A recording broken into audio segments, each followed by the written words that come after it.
Hanggang sa pinindot ng babae ang switch ng crematorium. Nakatingin ng walang magawa. Sa sandaling itulak ang asawa sa loob ng makina. Hindi niya mapigil ang umiyak. Gayunpaman, hindi nagsisi ang babae. Dahil lahat ng ito ay kagagawa ng kanyang asawa. Ang asawa ay matagal nang naligaw ng landas. Tinitingnan ng buhok na iniwan ni Xiaoshan sa kama. Pati na rin para hindi mag-divorce at mawala ang ari-arian. Nagplano pa siyang magkunwaring patay para makatakas. At iniwan pa ang babae ng 1 bilyong utang. Hindi inakala ng magkasintahan na ang kanilang lihim na plano ay narinig ng babaeng nagtatago sa cabinet ng malinaw na malinaw. Pagkaalis nila, lumabas ang babae. Tinitingnan ng buhok na iniwan ni Xiaoshan sa kama. Biglang nakaramdam ng matinding sakit sa puso nang hindi niya alam ang gagawin. Bigla siyang nakatanggap ng tawag mula sa kaibigan sa ospital. Nakita niya ang asawa niyang dinala sa intensive care unit at nabigyan na ng ilang iniksyon ng pampamanhid. Ang pangunahing doktor ay kababata ng kanyang asawa. Nang marinig ito, biglang naliwanagan ng babae. Alam niyang sinimulan na ng asawa ang plano, kaya't nakiusap siya sa kaibigan na tulungan siya. Tinitigil niya ang larawan ng kasal sa dingding. Hindi niya akalaing sinamahan niya ang asawa mula sa wala. Ngayon ay nauwi sa masaklap na pagtataksil. Puno ng pagkadismaya at galit ang kanyang puso. Hindi siya makapapayag kaya't nagpa siya siyang maghiganti. Gagawin niyang totoo ang kunwaring pagkamatay ng asawang taksil. Pagkatapos, pumunta ang babae sa bangko. Doon niya natuklasan na ang pera sa kanyang account ay nailipat na lahat. Iniwanan siya ng 13 piso at 14 na sentimos. Sa kasalukuyan, ang balanse ng inyong pinagsamang account ng inyong asawa ay natitira na lang ay 13 piso at 14 na sentimos. 13 piso at 14 na sentimos. Anong ironic na numero? Ipinapakita ng deposito na si Ginoong Joe mismo ang kumuha. Hindi ito nailipat sa ibang mga account. Saan niya ilalagay ang ganoong karaming pera? Noon lang, tumanggap ang babae ng tawag mula sa doktor ng kanyang asawa. Sa nag-aalalang tono, sinabi ng doktor na ang kanyang asawa ay namatay dahil sa biglaang atake sa puso. Gayunpaman, matapos marinig ito, dahan-dahan niyang ibinaba ang telepono. Dahil nagsimula na ang kanyang asawa sa palabas, hindi niya ito pwedeng sirain. Pagkatapos, nagkunwari siyang malungkot nang pumunta sa ospital. Agad na sinalubong siya ng mga kaibigan ng kanyang asawa. Nagkunwari silang nag-aalala at sinabihan siyang magpakatatag. Ngunit hindi nila alam na kanina pa sa labas ng silid, kitang-kita na ng babae ang kanilang masamang ugali. Hindi lang sila kasali sa plano ng kanyang asawa, kundi umaasa pa silang agad siyang mawala. Mabuti na lang at nagbigay ng puwang para kay Xiaoshan. Sa sandaling ito, habang pinapanood ng kanilang pangit na pagarte, hindi mapigilan ng babae ang pagtawa sa kanyang isipan. Talagang isang grupo ng mga payaso, Joe Fang. At mga kaibigan na katulad ninyo, iyon ay kanyang swerte. Dapat talaga akong magpasalamat para sa kanya, nang maayos sa inyo.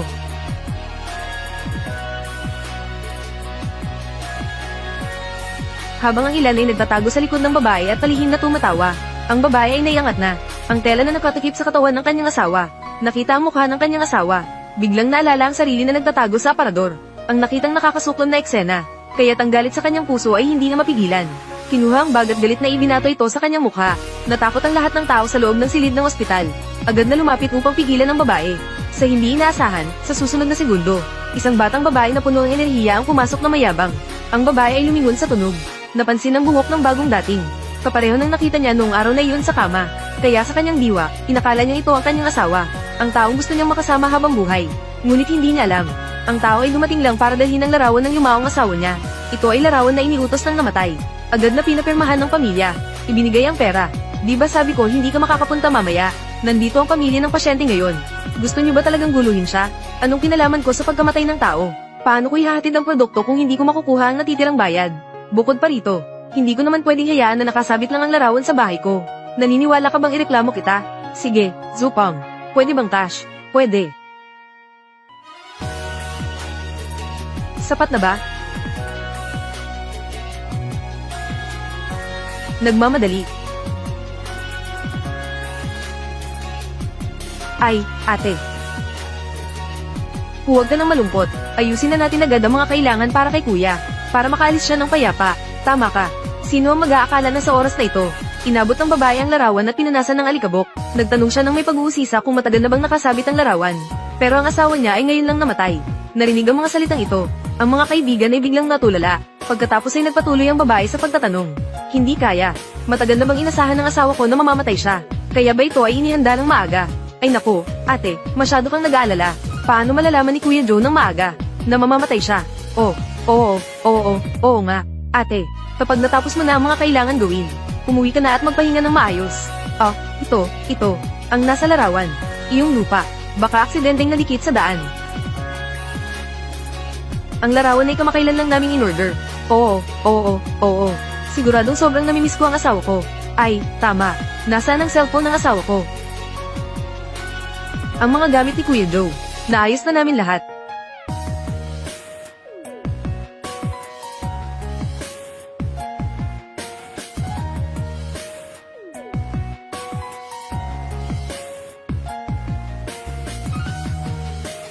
Ako at siya ay magkasama ng 10 taon na. Hindi ko inaasahan na sa unang pagkakataon na makita ko ang kanyang cellphone. Ganito pala ang sitwasyon.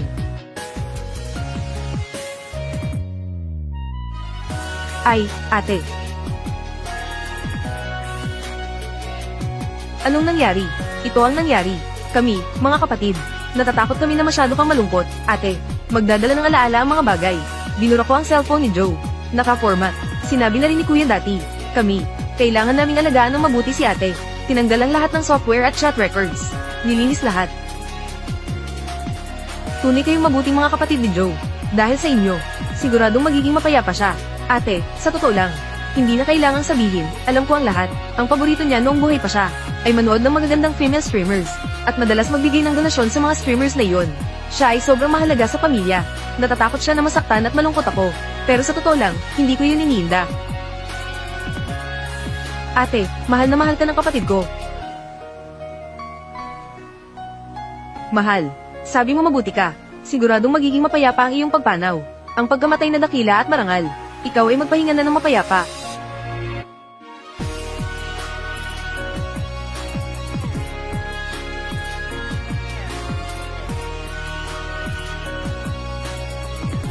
Hello, Charity. Gusto kong mag-donate ng aking katawan. I-donate ang katawan ng aking asawa. Lahat ng mga organ ay i-donate. Kailangan alisin ang cornea at atay. Sige, pakiusap. Ayusin ang operasyon agad.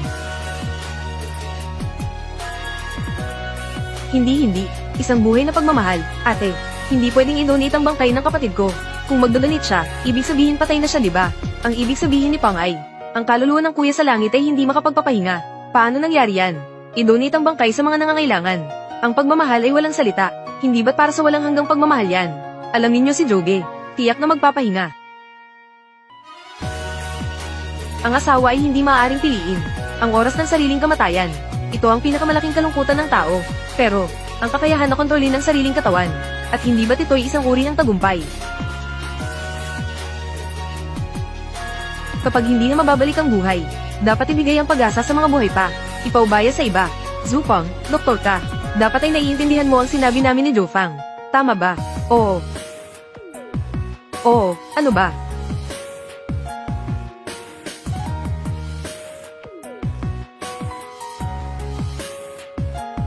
Nanay, huwag mo akong tawaging nanay.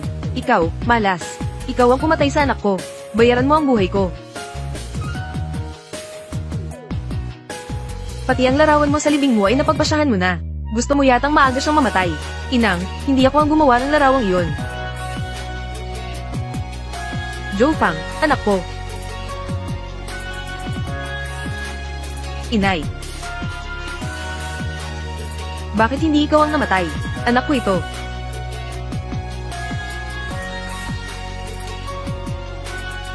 Iniisip mo pa ang plano sa bangkay niya. Paano niya nakuha ang isang tulad mo na babaeng mapanira? Tita, magpakalma ka. Oo, binalaan kita. Mangyaring huminahon para sa akin. Nanay, makinig ka sa akin.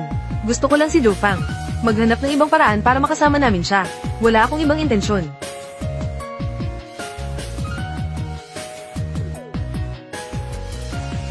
May kagat na lamok kanina. Kung ganoon, tungkol sa donasyon. Hindi pumayag ang nanay ko. Sige, tapusin na natin ito. Malapit nang mawala ang epekto ng anesthesia. Kuya, malapit nang magising. Si Zuijo, kailangan nating mag-isip ng paraan para makalabas agad. Anong sinasabi mo? Ang matanda ay dinala sa ambulansya. Kinuha. Inay. Hello. Biglang nagka-heart attack. Dapat tayong pumunta agad. Inay. Ang anak ko ay bago lang umalis. Matandang lalaki din. Nanay. Si Jofang ay sinasabi na kapag wala, wala talaga. Ganito na lang, ikaw muna pumunta. Nandito ako. Huwag kang mag-alala. Isara mo ang iyong bibig na parang uwak. Mula nang pumasok pa sa aming pamilya, Joe. Wala nang mapayapang araw. Kung ang matanda ay may 3 pakinabang at 2 disadvantages. Pati ang matanda. Totoo ang pag-aalala ko. Ang kalusugan ng tatay. Kayo ang mabubuting kapatid ni Dofang. Tita, umaasa kami sa inyo. Nakakapagod. Nakakapagod. Tita, anong pinagsasabi mo? Tita, tita, huwag kang mag-alala. Ipaubaya sa amin ito. Nakakapagod. Ikaw, malas. Mas mabuti huwag mo akong guluhin. Anong kaguluhan ito? Kung hindi, hahayaan kitang maglakad-lakad ng hindi nakakain. Nanay, tita, umalis na. Dali-dali, dalhin natin ang kuya. Dalhin siya.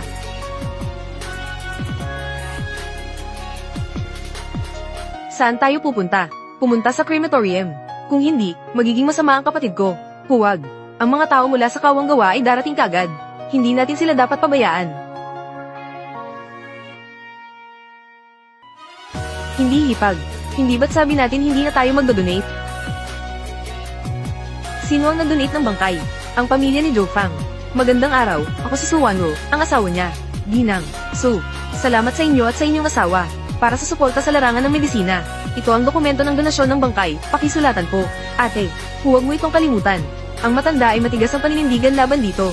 Nang bagay na ito. Oo, ate, bakit mo kailangan pa? Nakakapikon mo ang matanda.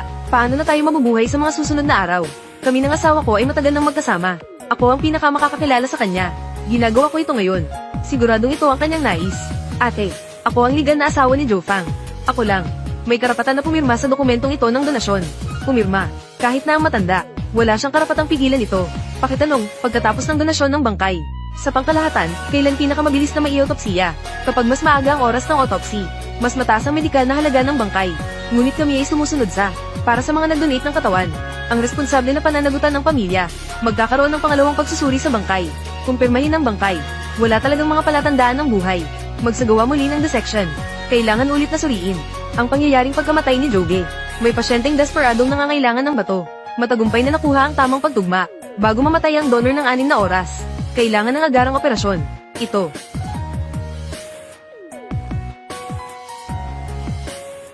Kung ganoon nga, magmadali sa operasyon.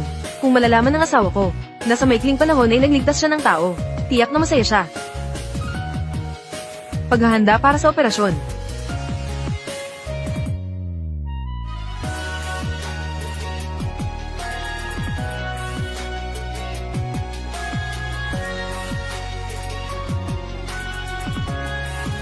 Anong paraan ba?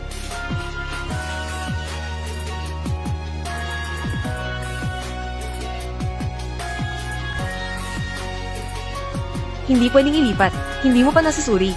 Ano na ang mga palatandaan ng buhay niya? Hindi na kailangan. Mayroon akong sertipikadong patay. Nakalimutan mo. Ang sertipikadong patay na ito. Ikaw ang nagmaneho nito. Mayroon kang pirma dito. At may tatak ng ospital. Kung peke, kailangan makulong. Dr. Zhu, ang sertipikadong patay ng asawa ko. Mayroon bang problema? Walang problema. Kung ganoon, ituloy. Itigil. Sino ang nagpaupo sa inyo rito? Ang nag-autopsy ng bangkay. Director, bakit ka nandito? Bagaman ng pasyente ay patay na, pero kailangan sundin ng maayos ang mga patakaran. Ito ay paggalang at pananagutan para sa namatay. Naiintindihan mo ba? Punong guro, kanina tumawag ang charitable center. Sinabi na may pasyente na kailangan ng kidney, pero kailangan sundin ng mga patakaran. Magandang araw, punong guro. Ako ay nag-donate ng aking katawan. Asawa ni Dofang, si Su Wanro. Pumayag ako sa dissection. Ginang, Su, upang maging ligtas na bahagi, ang aming institusyon, kailangan magkaroon ng life check sa katawan. Mahal ko, talagang nakakalungkot. Pinatawag kita. Bigyan mo agad. Tawagan mo ang matanda. Hindi na kailangan makipag-away. Hindi na ako magdodonate. Sa totoo lang, plano kong itago sa biyanan ko. Gawin mo ang kagustuhan ng asawa ko. Ang asawa ko ay nasa ospital ngayon. Natatakot ako na hindi makayanan ng aking biyanan. Sa ngayon, wala nang magagawa. Tulungan mo akong tuparin ang kagustuhan ng asawa ko. Mahal, paumanhin. Sa buhay ng yumao, mayroon bang naitalang? Donasyon ng organ na huling habilin. Ang pagpanaw niya ay biglang-bigla. Pinto. Ganun pala. Maunawaan namin ang ganitong sitwasyon. Pero kailangan sundin ang mga patakaran at regulasyon. Kailangan gawin ang nararapat. Gawin mo muna ng maayos. Gawin mo muna ang pagpapaliwanag sa iyong binan. Pagkatapos ay kontakin mo ulit kami para sa donasyon. Pasensya na at nadagdagan namin ang inyong abala. Salamat. Salamat.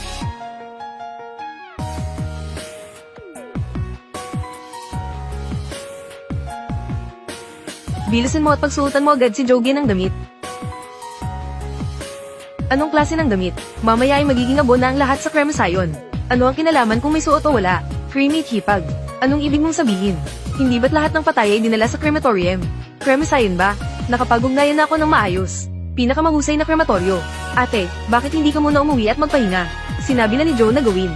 Kami ay mula sa Luoyeg Weijen. Siguraduhin maalagan ka ng mabuti. Ipagkatiwala sa amin ang usapin ng Kremasayon. Oo. Ate, umuwi ka na at magpahinga ng maayos. Ipaubaya na lang sa amin. Ate, umuwi ka na at magpahinga ng maayos. Mahal na mahal ako ng asawa ko. Kailangan kong maayos na ihatid siya sa kanyang huling paglalakbay. Nakapag-ugnayan na ako ng maayos. Pinakamahusay na krematoryo.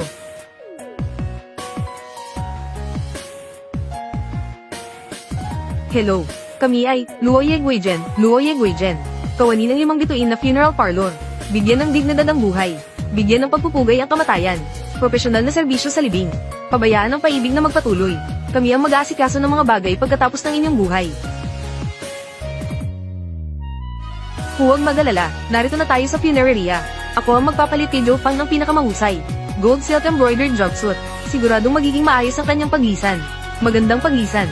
Ilipat na rin ang larawan ng yumao. Bilis ng kilos, nakakapagod. Lumakad. Yung babae. Kasama kami sa'yo. Hindi ka maaaring umupo. Hindi siya ang babae. Babae. Ay nako, ano ngayon ang gagawin natin? Pangge. Ano pa bang magagawa natin? Kabulin.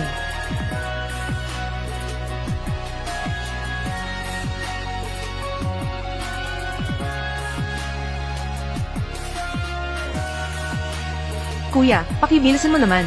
Pipiliin ko ang pinakamagandang oras. Ililibing ko ang aking asawa. Mabuti sa iyong asawa. Talagang maginhawa ang iyong pakaramdam. Natapakan ko na ang accelerator hanggang sa ibaba. Pakinggan muna natin ang isang kanta para maibsan ang ating damdamin. Paumanhin. Ito ang paborito ng aking asawa. Papalitan ko ng isa. Hindi na. Ang aking asawa noong buhay pa. Siya ang pinakagusto sa kantang ito. Okay.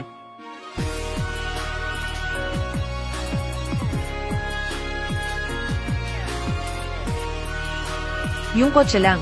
Sumunod. Hello, tita. Dinala si Brother Joe sa crematorium ng kanyang hipag. Tumawag ka agad para pigilan siya. Ano? Sinasadya niyang hindi ako payagan.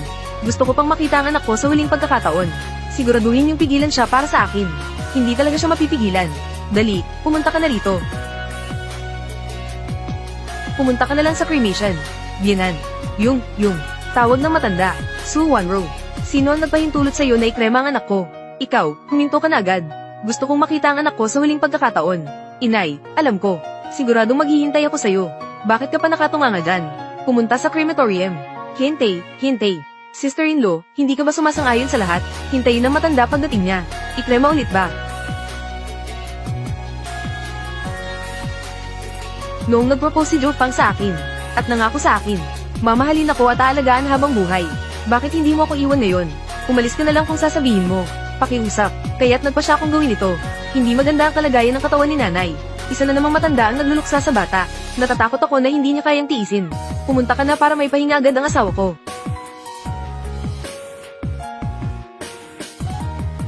Ano ang gagawin natin, Pang? Ano pa ang magagawa natin? Bilisan natin ang pagtakbo.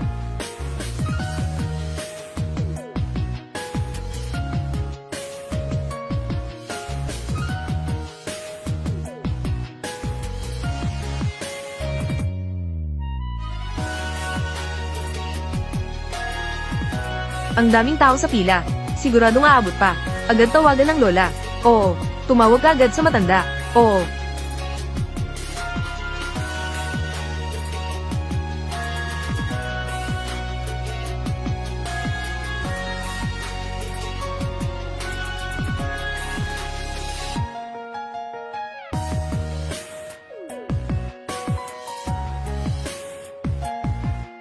Lahat. Pakiusap sa inyo. Pakiusap, hayaan muna nating makremate ang asawa ko.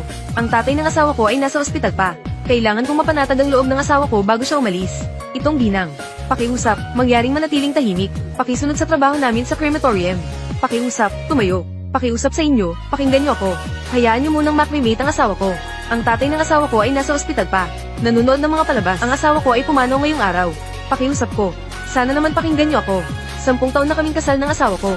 Sana ibibigay ko sa kanya ang isang sorpresa. Pero hindi ko inaasahan. Binigyan niya ako ng takot. Pakiusap. Pakinggan niyo naman. Pakiusap. Papayagan kita na una.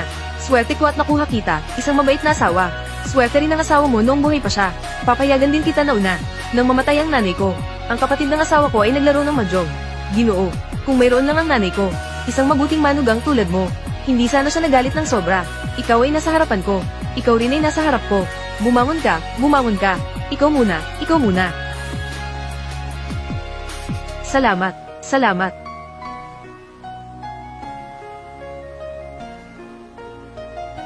Itulak mo.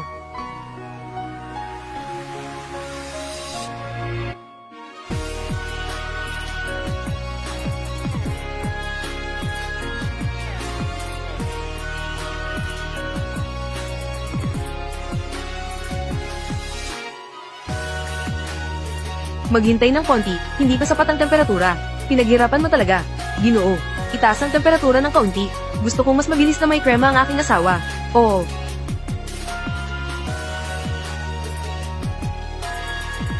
Asawa. Napakabait mo sa akin. Nangako sa akin. Pangangalagaan mo ako habang buhay. Pero hindi ko inaasahan. Ang habang buhay na ito. Ito pa lang iyong habang buhay. Huwag kang mag-alala. Siguradong gagantihan kita ng maayos. Gusto kong gamitin ang pinakamahusay na urna. Ililibing kita. Alam kong hindi ka papatay. Dahil gusto mo talagang mamatay. Kaya sige, tutuparin ko ang gusto mo. It's okay. Pwede nang pumasok ang mga tao.